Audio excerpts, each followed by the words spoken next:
ကျူအောင်အောင်လေးရဲ့လွန်တည်တော်တင်ရန်တဲ့မဘုနဲ့ပြောက်တူလောကမောက်ပြန်ရင်းမလေးညကြရဲမြင်ရသူတို့ရှိလို့မဆုံးရဲ့ဒီပူရန်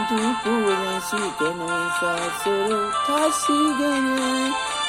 မရီလုံးနာမဆိုလို့တင်ကြံဒီတင်ညာ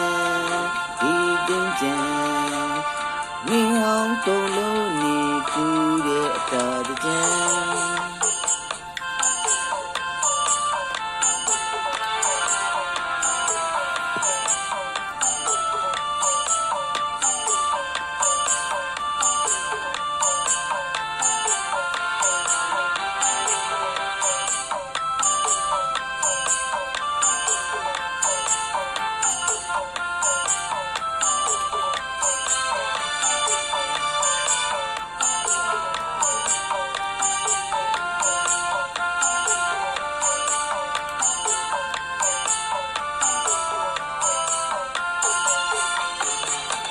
အောင်ကျရင်လွန်တည်တာ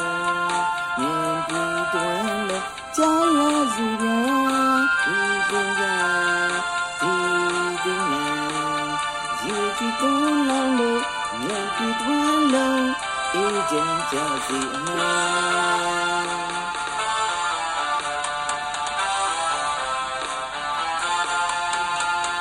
ကြောင့်ကံပြားသွားလို့ကုသိုလ်ယူခဲ့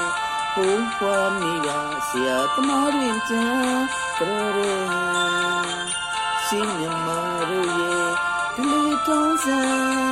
မြမလုံးနာမဆိုလို့တင်ကြဒီတင်ကြဒီတင်ကြနေဟောင်းကုန်လို့နေကူရဲ့အတားကြ